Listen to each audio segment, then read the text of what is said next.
Hello everyone and welcome to all of you on the amazing platform of chemistry. So students, जैसा कि previous video में हमने structural isomerism के 6 steps को complete कर लिया था, आज के इस पर्टिकुलर वीडियो में हम स्टीरियो आइसोमेरिज्म पे डिस्कशन करेंगे। तो स्टूडेंट्स, आज के इस पर्टिकुलर वीडियो में हम ये सीखेंगे कि स्टीरियो आइसोमेरिज्म किसे कहते हैं और इसके लिए कुछ बेसिक कंसेप्ट को अंडरस्टैंड करेंगे। तो चलिए फिर बिना कोई देर के स्टार्ट करते हैं आज का ये interesting topic. So I hope आपने मेरे सारे प्रीवियस वीडियोस देखे हैं और आपको सारे कंसेप्ट अच्छे से समझ में आ गए होंगे। आपका कोई भी डाउट है तो आप कमेंट सेक्शन में अपना डाउट पूछ सकते हैं। तो चलिए फिर स्टार्ट करते हैं आज का ये टॉपिक। जैसा कि जब हमने आइसोमेरिज्म स्टार्ट किया था तो मैंने आपको बताया था कि स्टीरियो आइसोमेरिज्म किसे कहते हैं, ठीक है। तो स्टीरियो आइसोमेरिज्म क्या होती है? ऐसे कंपाउंड जिनका मॉलिक्यूलर फॉर्मूला सेम होता है, जिनके स्ट्रक्चरल फॉर्मूले भी क्या होते हैं, सेम होते हैं। बेटा स्ट्रक्चर फॉर्मूला सेम होने का मतलब है सेम स्ट्रक्चर, और जिनमें बॉन्ड कनेक्टिविटी भी क्या होती है, सेम होती है।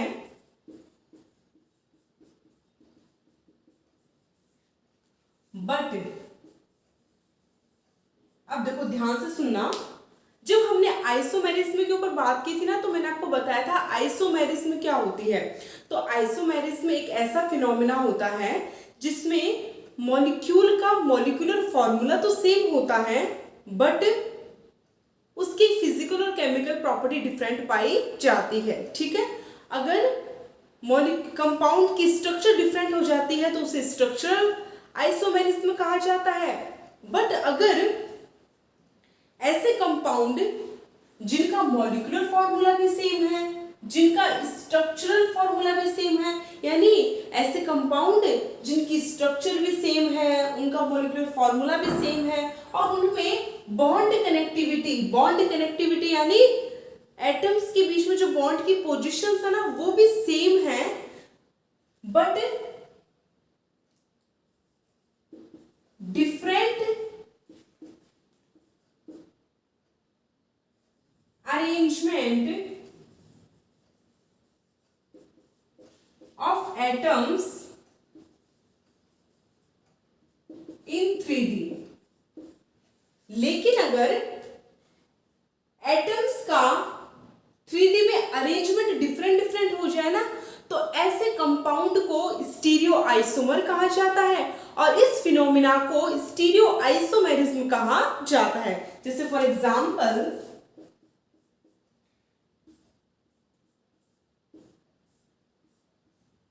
यहां पर मैं एक एल्कीन का एग्जांपल ले रही हूं। इस एग्जांपल की हेल्प से हम इजीली समझ सकते हैं कि स्टीरियो आइसोमेरिज्म किसे कहते हैं।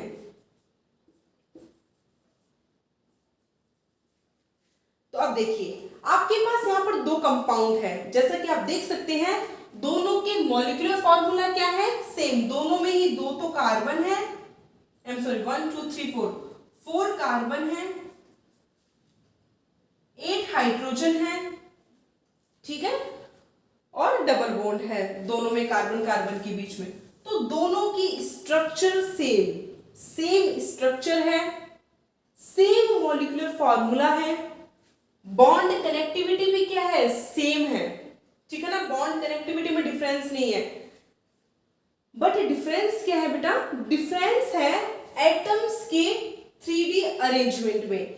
यहां पर आप देख सकते हैं कि दोनों हाइड्रोजन सेम साइड, दोनों CH3 ग्रुप सेम साइड है, जबकि इस कंपाउंड में क्या हो रहा है कि कार्बन डबल बॉन्ड के चारों तरफ एटम का 3D में अरेंजमेंट डिफरेंट हो गया। हाइड्रोजन एक दूसरे के अपोजिट चले गए और CH3 ग्रुप एक दूसरे के अपोजिट चले गए। तो भाई ऐसे कंपाउंड जिनका मॉलिक्यूलर फॉर्मूला सेम है, जिनकी स्ट्रक्चर सेम है, यहां तक कि जिनका IUPAC नाम भी सेम है, बॉन्ड कनेक्टिविटी भी सेम है, बट एटम्स का 3D में अरेंजमेंट डिफरेंट हो जाने के कारण ऐसे कंपाउंड को स्टीरियो आइसोमर कहा जाता है और इस फिनोमिना को स्टीरियो आइसोमेरिज्म कहा जाता है।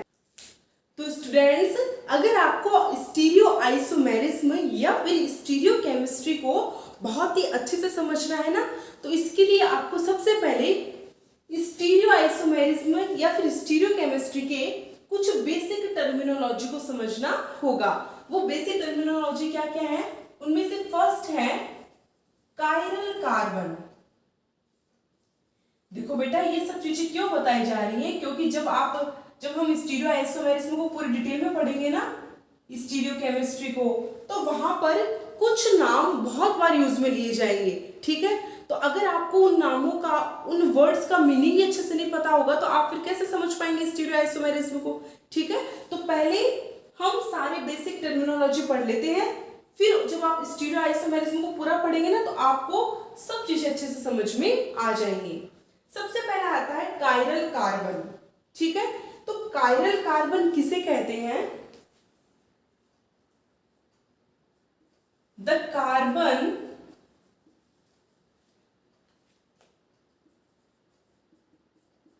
which have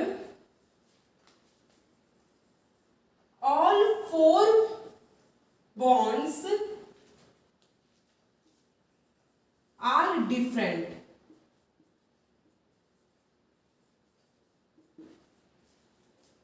देखो ध्यान से सुनना, ऐसा कार्बन जिसके चारों बॉन्ड डिफरेंट पाए जाते हैं, ऐसे कार्बन को हम कायरल कार्बन कहते हैं। जैसा कि आप सभी जानते हैं कि कार्बन मैक्सिमम 4 बॉन्ड्स बनाता है, ठीक है? जब किसी कार्बन से 4 डिफरेंट ग्रुप जुड़े हो ना, ए बी सी डी, यहां पर ए बी सी डी क्या है? 4 अलग अलग ग्रुप हैं जो कि एक दूसरे के बराबर नहीं है, चारों ग्रुप डिफरेंट है। तो ध्यान से सुनो, जब किसी कार्बन से 4 डिफरेंट ग्रुप जुड़े हुए हो, तो ऐसे कार्बन को कायरल कार्बन कहा जाता है। कायरल कार्बन को स्टार लगाकर रिप्रेजेंट किया जाता है। तो अगर आपको कहीं पर भी कार्बन पर स्टार लगा हुआ दिख जाए, इसका मतलब वो कार्बन कायरल कार्बन है। और कायरल कार्बन के लिए कंडीशन क्या है कि कार्बन से 4 डिफरेंट ग्रुप जुड़े हुए होने चाहिए। जैसे कि फॉर एग्जाम्पल, यहां पर कार्बन से एक तरफ OH ग्रुप जुड़ा हुआ है, एक तरफ क्लोरीन है, एक तरफ हाइड्रोजन है और एक तरफ ब्रोमीन ग्रुप है, ठीक है? तो जैसा कि आप देख सकते हैं, आपको बताना है कि क्या ये कार्बन कायरल है, तो आप क्या चेक करोगे? चारों ग्रुप चेक कर लो। अगर कार्बन से जुड़े हुए चारों ग्रुप डिफरेंट है तो वो कार्बन कायरल कार्बन होगा। तो जैसे कि आप देख सकते हैं, यहाँ पर कार्बन से एक तरफ तो OH ग्रुप जुड़ा हुआ है, एक तरफ क्लोरीन ग्रुप है, एक तरफ हाइड्रोजन ग्रुप है और एक तरफ ब्रोमीन ग्रुप है। चूंकि यहाँ कार्बन से 4 अलग अलग ग्रुप जुड़े हुए हैं, इसलिए यह कार्बन कायरल कार्बन होगा। और कायरल कार्बन को ही कायरल सेंटर भी कहा जाता है, ठीक है? और एग्जांपल्स देखते हैं। जैसे अनदर एग्जांपल, ये कार्बन, यहां पर मैं कुछ ग्रुप्स ऐड कर रही हूं।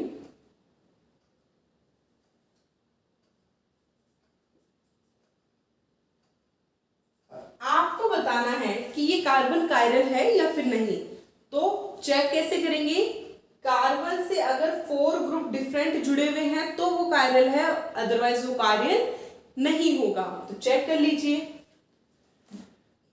एक तरफ तो कार्बन से फ्लोरीन जुड़ा हुआ है, दूसरा ग्रुप हाइड्रोजन है, तीसरा ग्रुप CH3, इसे मिथाइल कहते हैं ना, तो तीसरा ग्रुप मिथाइल है और भाई 4th ग्रुप भी क्या है? मिथाइल है।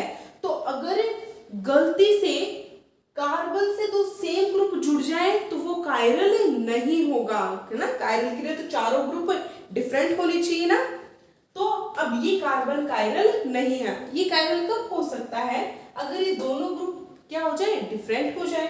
तो अगर मैं यहाँ पर CH2 और CH3 लिख दूं तो अब देखो, अब ये कायरल कार्बन हो गया। कैसे? आप तो बोलेंगे कि मैम कैसे हुआ, इस कार्बन से यहाँ पर भी कार्बन जुड़ रखा है, यहाँ पर भी कार्बन जुड़ रखा है, डिफरेंट कैसे हुए? तो भाई डिफरेंट हुए ना, एक तरफ मिथाइल ग्रुप जुड़ रखा है जबकि दूसरी तरफ कितने कार्बन? 2 कार्बन है ना, और 2 कार्बन के ग्रुप को हम बोलते हैं इथाइल। ठीक है, एक तरफ नंबर ऑफ कार्बन एक ही जुड़ रखा है जबकि दूसरी तरफ 2 कार्बन जुड़ रखे हैं ना, एक तरफ मिथाइल एक तरफ इथाइल। तो अब देखो, कार्बन से जुड़े हुए चारों ग्रुप क्या हो गए? डिफरेंट डिफरेंट हो गए ना। अब इसे हम कायरल कार्बन कहेंगे, और कायरल कार्बन को ही कायरल सेंटर भी कहा जाता है। अब देखते हैं नेक्स्ट एग्जांपल। यहां आपके सामने मैं एक मॉलिक्यूल बना रही हूं और आपको बताना है कि वो कायरल होगा या अकायरल होगा।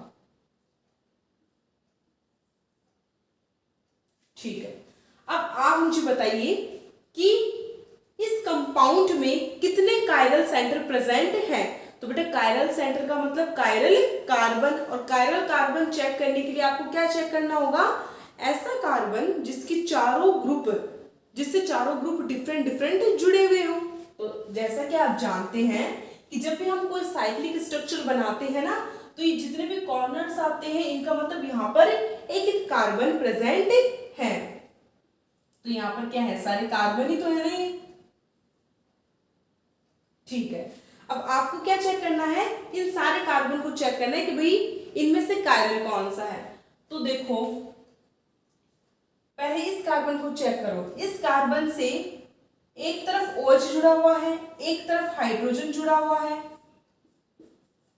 एक तरफ एक कार्बन जुड़ा हुआ है जिससे डायरेक्ट एक तो दूसरा कार्बन जुड़ा हुआ और एक क्लोरीन जुड़ा हुआ है। एक तो ये डिफरेंट हो गया, और इस कार्बन से एक कार्बन ये जुड़ा हुआ है जिससे सिर्फ एक सिंगल कार्बन जुड़ा हुआ है। ठीक है, तो एक कार्बन डिफरेंट ये हो गया ना। देखो बेटा, आपको ये तो समझ में आ जाएगा कि इस कार्बन से ये जुड़े हुए दोनों ग्रुप डिफरेंट है, पर आप कंफ्यूज कहाँ हो सकते हो? आप कंफ्यूज हो सकते हो इन दोनों कार्बन से। ठीक है ना, क्योंकि इस कार्बन से एक तो ये कार्बन जुड़ रखा है, एक ये कार्बन जुड़ रखा है। अब आपको ये चेक करना है कि दोनों कार्बन सेम है या फिर डिफरेंट। अगर ये दोनों कार्बन सेम होंगे ना तो ये कायरल सेंटर नहीं होगा। अगर ये दोनों कार्बन डिफरेंट है तभी इसको हम कायरल कार्बन या फिर कायरल सेंटर कहेंगे। तो चेक कर लो, कैसे चेक करोगे? इस कार्बन को देखो आप, इस कार्बन से एक तो डायरेक्ट ये कार्बन जुड़ा हुआ है और एक क्लोरीन जुड़ी हुई है। क्या इस कार्बन के साथ भी ऐसा है क्या? हाँ, इस कार्बन से एक कार्बन तो जुड़ रखा है पर इस कार्बन से कोई भी क्लोरीन ग्रुप जुड़ा हुआ नहीं है। इसका मतलब ये कार्बन और ये कार्बन, दोनों कार्बन क्या है? डिफरेंट हो गए ना। दैट मीन्स ये कार्बन क्या होगा? कायरल कार्बन होगा, और कायरल कार्बन को रिप्रेजेंट करने के लिए हम स्टार लगाते हैं। चलिए, इसका मतलब इसमें एक तो कायरल सेंटर है, और चेक करते हैं। अब जरा इस कार्बन पे आओ। इस कार्बन से एक तो ये कार्बन जुड़ रखा है, एक ये कार्बन, और अब देखो इस कार्बन के 2 बॉन्ड तो कंप्लीट हो गए। हमें पता है कार्बन 4 बॉन्ड बनाता है, बाकी की 2 बॉन्ड अगर आपको किसी कार्बन से कुछ भी जुड़ा हुआ नहीं मिले ना तो आप हाइड्रोजन जोड़ दिया करो। ठीक है ना, कार्बन जो है वो ज्यादातर अपनी वैलेंसी हाइड्रोजन के द्वारा कंप्लीट करता है। अब यहाँ पर 2 बॉन्ड खाली है तो यहाँ पर 2 क्या जुड़े हुए हैं? हाइड्रोजन जुड़े हुए हैं।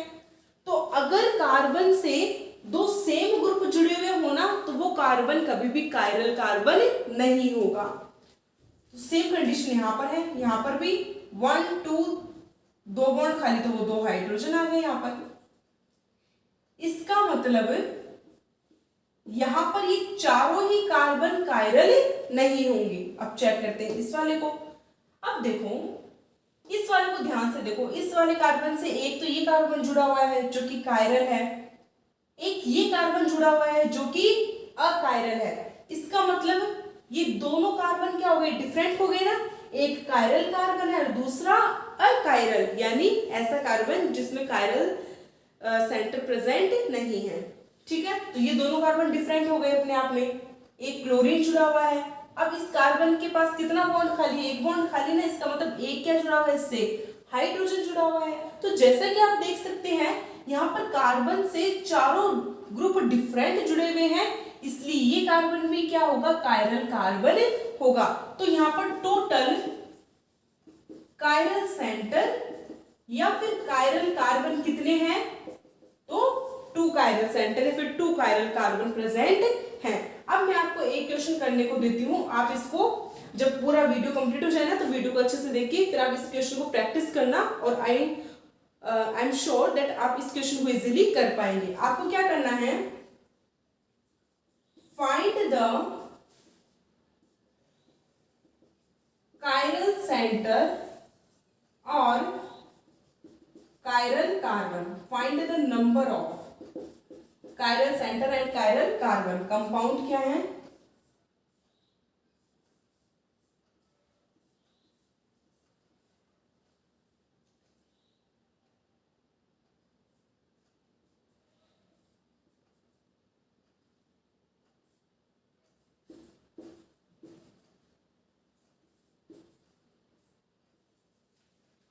ये कंपाउंड। ठीक है, अब आपको क्या करना है, इस पूरे कंपाउंड में ये देखकर बताना है कि इसमें टोटल कितने ऐसे कार्बन हैं जो कि कायरल हैं। ठीक है, तो आपको टोटल कायरल सेंटर बताने हैं। तो ये क्वेश्चन आप खुद से करेंगे और कमेंट सेक्शन में मुझे इसका आंसर बताएंगे। Second, meso compound. तो आइसोमेरिज्म में जो टर्मिनोलॉजी काम आती है ना, उनमें से एक है मीजो कंपाउंड। आप काफी सुनेंगे मीजो कंपाउंड के बारे में। तो एक्चुअली में मीजो कंपाउंड होता क्या है, बेटा ध्यान से देखना। The compound in which at least 2 और मोर देन 2 कायरल सेंटर या कार्बन शुड बी प्रेजेंट। तो भाई ऐसे कंपाउंड जिनमें कम से कम 2 या फिर 2 से ज्यादा कायरल सेंटर प्रेजेंट हो ना, तो ऐसे कंपाउंड को मीजो कंपाउंड कहा जाता है। Second condition, plane of symmetry should be present. इसके अलावा ऐसे कंपाउंड में प्लेन ऑफ सिमेट्री भी प्रेजेंट होनी चाहिए। तो ओवरऑल हम ये कह सकते हैं कि अगर किसी कंपाउंड में 2 या फिर 2 से ज्यादा कायरल कार्बन या कायरल सेंटर प्रेजेंट है और अगर उस कंपाउंड में प्लेन ऑफ सिमेट्री प्रेजेंट है ना, तो ऐसे कंपाउंड को हम मीजो कंपाउंड कहेंगे। तो बेटा इस चीज को डिफाइन करने का मतलब क्या है, अभी हमने एक एग्जांपल देखा था जहां पर मैंने आपको एक कंपाउंड लिखवाया था और उसमें 2 कायरल सेंटर हमने देखे थे ना, 2 कायरल कार्बन। तो ऐसे कंपाउंड जिनमें 2 या 2 से ज्यादा कायरल कार्बन है, वो सारे कंपाउंड मीजो कंपाउंड नहीं होते। मीजो कंपाउंड के लिए एक शर्त और क्या है कि उस कंपाउंड में प्लेन ऑफ सिमेट्री भी प्रेजेंट होनी चाहिए। अब प्लेन ऑफ सिमेट्री किसको कहते हैं, एग्जाम्पल से समझते हैं। यहां पर मैं क्या कर रही हूं, एक कंपाउंड बनाती हूं। अब देखो यहाँ पर ये जॉइंट है ना, जॉइंट का मतलब यहाँ पर कार्बन है, ये एक तरफ हाइड्रोजन है, दूसरी तरफ OH ग्रुप प्रेजेंट है। तो जैसा कि आप देख सकते हैं, आपको क्या करना है, सबसे पहले चेक करना है कि इसमें कोई कायरल कार्बन प्रेजेंट है या फिर नहीं। तो आपको 2 ही कार्बन दिख रहे हैं, चेक कर लेते हैं। सबसे पहले इस कार्बन को चेक करते हैं। देखो इस कार्बन से एक तो OH जुड़ रखा है, एक COOH, एक हाइड्रोजन और एक ये कोई दूसरा कार्बन, कोई दूसरा ग्रुप। तो चारों ग्रुप डिफरेंट जुड़ रखे हैं इस कार्बन से, इसका मतलब ये क्या है, कायरल है। अब इसे चेक करते हैं। इस कार्बन से एक तरफ हाइड्रोजन, एक तरफ एसिडिक ग्रुप, एक तरफ OH और एक तरफ कोई कायरल कार्बन। तो बिकॉज इस कार्बन से जुड़े हुए चारों ग्रुप क्या है, डिफरेंट है, तो ये कार्बन भी क्या हो जाएगा, कायरल कार्बन। तो इस कंपाउंड में टोटल कितने कायरल सेंटर प्रेजेंट है, 2 कायरल सेंटर प्रेजेंट है। ठीक है, तो इस कंपाउंड को हम मीजो कह सकते हैं, बट मेन कंडीशन क्या है कि कायरल सेंटर के साथ साथ क्या प्रेजेंट होनी चाहिए, प्लेन ऑफ सिमेट्री भी प्रेजेंट होनी चाहिए।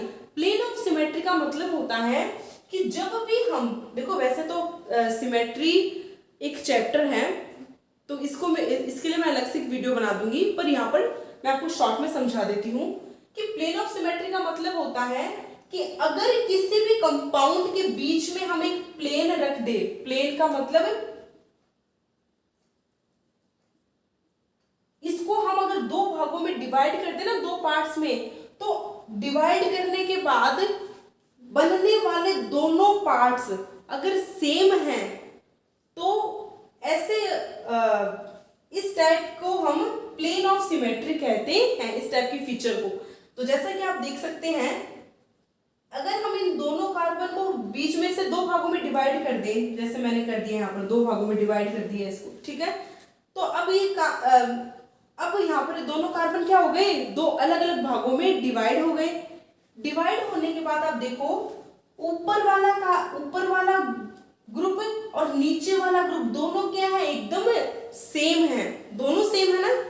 तो इस प्रकार की प्रॉपर्टी को हम प्लेन ऑफ सिमेट्री कहते हैं, इस टाइप के प्लेन को हम प्लेन ऑफ सिमेट्री कहते हैं। तो ओवरऑल प्लेन ऑफ सिमेट्री का मतलब होता है, ये एक ऐसा प्रॉपर्टी है जिसमें जब हम किसी भी मॉलिक्यूल को दो भागों में डिवाइड करते हैं ना, तो डिवाइड करने के बाद में बने दोनों भाग अगर एक दूसरे के बराबर है, एक दूसरे के बिल्कुल सेम है, एक समान है, तो ऐसे फीचर्स को हम प्लेन ऑफ सिमेट्री कहते हैं। तो जैसा कि आप देख सकते हैं, इस कंपाउंड में प्लेन ऑफ सिमेट्री भी प्रेजेंट है, ठीक है, और इसमें दो कायरल सेंटर भी प्रेजेंट है, तो इसलिए इसे मीजो कंपाउंड कहा जाता है। थर्ड टर्मिनोलॉजी आती है सिस एंड ट्रांस कंपाउंड। हमने तो देख लिया कि कायरल कार्बन क्या होता है, मीजो कंपाउंड क्या होते हैं। थर्ड आता है सिस एंड ट्रांस कंपाउंड क्या होते हैं। तो बहुत ही सिंपल है, एक बार मैं बता दूं आपको कि सिस और ट्रांस कंपाउंड सिर्फ और सिर्फ एल्कीन के द्वारा रिप्रेजेंट किए जाते हैं। यानी सिस और ट्रांस कंपाउंड कौन दर्शाता है, सिर्फ और सिर्फ एल्कीन दर्शाती है। यानी ऐसे कंपाउंड जिनमें कार्बन कार्बन के बीच में डबल बॉन्ड प्रेजेंट हो।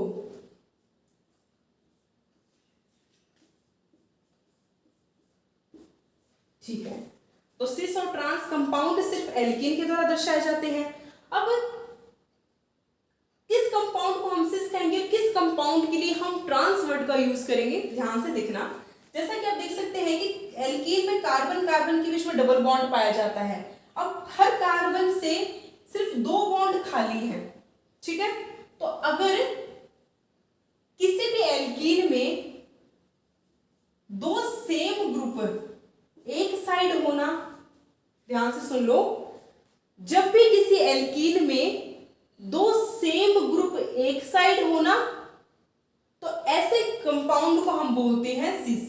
ऐसे कंपाउंड के लिए हम सिस वर्ड का यूज करते हैं, ठीक है। अब ट्रांस किसको कहेंगे, ट्रांस का मतलब उल्टा। अगर किसी भी एल्कीन में सेम ग्रुप अपोजिट साइड हो ना, देखो यहां पर सेम ग्रुप क्या हो गए, एक दूसरे के अपोजिट साइड हो गए ना, तो ऐसे कंपाउंड के लिए हम ट्रांस वर्ड का यूज करते हैं। जैसे कि फॉर एग्जांपल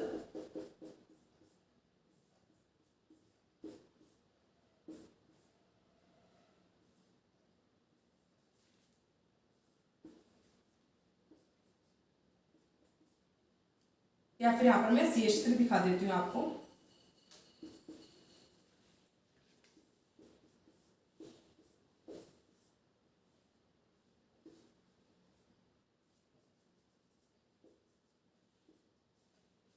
जैसे कि फॉर एग्जांपल आप यहां पर ये दो कंपाउंड देख सकते हैं। यहां पर CH3 और CH3 एल्कीन के एक तरफ प्रेजेंट है और हाइड्रोजन हाइड्रोजन एक तरफ प्रेजेंट है, ठीक है ना। तो अगर एल्कीन में दो ग्रुप सेम साइड प्रेजेंट होते हैं ना, तो ऐसे कंपाउंड को हम सिस कहते हैं। और अगर दो same group opposite side present हो ना, अपोजिट साइड का मतलब एक तो इस तरफ है ना और दूसरा इस तरफ, अपोजिट साइड हो गए ना, एक तो एल्किन के इस तरफ और एक एल्किन के इस तरफ है। तो जब same group opposite side present हो ना, तो ऐसे कंपाउंड को हम ट्रांस कंपाउंड कहते हैं। तो ये तो बहुत सिंपल, आपको समझ में आ गया होगा। तो अब हम देखते हैं इरिथ्रो और थ्रियो कंपाउंड क्या होते हैं। बेटा एक चीज ध्यान रखना, जो सिस और जो ट्रांस कंपाउंड होते हैं ना, ये कभी भी कायरल नहीं होते। क्यों? क्योंकि भाई कार्बन के दो बॉन्ड तो क्या आ गए, सेम ही आ गए ना, और दो बॉन्ड चाहे सेम हो चाहे डिफरेंट हो, उससे कोई मतलब ही नहीं है। तो यहाँ पर बिकॉज दो बॉन्ड सेम ही आ गए ना, पर दोनों बॉन्ड सिर्फ कार्बन से जुड़ रखे हैं। तो अगर कार्बन से कोई दो ग्रुप भी सेम जुड़ जाए ना, इसका मतलब वो कायरल नहीं होगा। तो आप ये कह सकते हो कि जो सिस और ट्रांस कंपाउंड होते हैं ना, एक्चुअल में ये अकायरल होते हैं, इनमें कायरल कार्बन पाया नहीं जाता। ठीक है, तो अगर भाई हमें कायरल कार्बन में सिस ट्रांस को देखना हो तो उसके लिए हम कौन सा वर्ड यूज में लेंगे? तो बेटा अगर कंपाउंड कायरल हो ना, तो वहां पर हम इरिथ्रो और थ्रियो टर्मिनोलॉजी का यूज करते हैं। तो आप इरिथ्रो का मतलब क्या होता है? Same group same side. और थ्रियो का मतलब क्या होता है? Same group opposite side.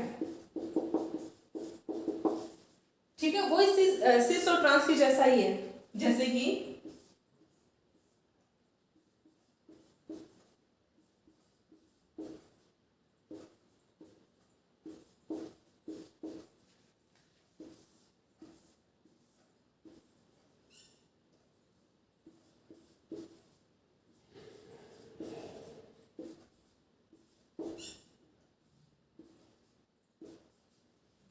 For example आप यहाँ पर दो कंपाउंड देख सकते हैं। यहाँ पर दो कायरल कार्बन प्रेजेंट है।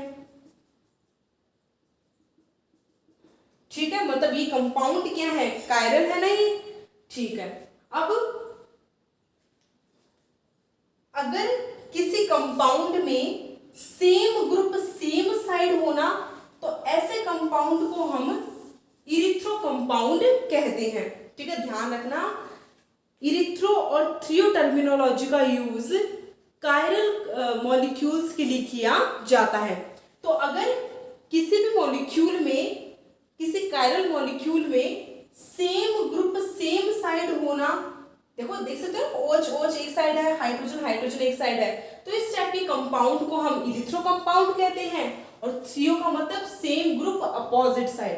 तो अगर किसी भी कंपाउंड में सेम ग्रुप अपोजिट साइड हो, तो ऐसे कंपाउंड को हम थ्रियो कंपाउंड कहते हैं। जैसे कि आप देख सकते हैं इस कंपाउंड में OH इस तरफ है और इस इधर OH इस तरफ है, हाइड्रोजन लेफ्ट साइड है तो इधर हाइड्रोजन राइट साइड है, तो सेम ग्रुप अपोजिट साइड हो गए ना यहाँ पर।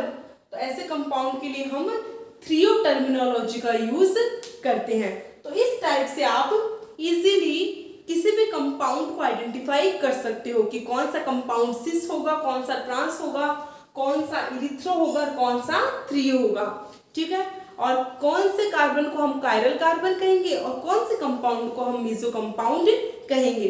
तो स्टूडेंट्स, इसी के साथ आज हमने इस वीडियो में बहुत ही इंपॉर्टेंट और ऑर्गेनिक केमिस्ट्री का सबसे मोस्ट इंपॉर्टेंट जो टर्मिनोलॉजी है उस पर बात की थी, जिनमें हमने आज इन चारों कंपाउंड्स के बारे में पढ़ा। आई होप आपको ये चारों कंपाउंड बहुत ही अच्छे से समझ में आ गए होंगे। फिर भी अगर कोई डाउट रहता है आपका, तो आप कमेंट सेक्शन में कमेंट करके अपने डाउट पूछ सकते हैं। सो स्टूडेंट्स, अगर आपको ऐसे वीडियोस और देखने हैं और आपको ऑर्गेनिक केमिस्ट्री को और भी बेहतर तरीके से समझना है, तो प्लीज मुझे कमेंट सेक्शन में आप बता सकते हैं। एंड वीडियो अगर आपको पसंद आया हो तो वीडियो को ज़्यादा से ज़्यादा शेयर कीजिए, लाइक कीजिए और चैनल को जितना ज़्यादा हो सके उतना ज़्यादा सब्सक्राइब कीजिए। सो इसी के साथ कल हम फिर मिलेंगे एक और इंटरेस्टिंग टॉपिक के साथ। सो अभी के लिए thanks for watching my video, thank you so much.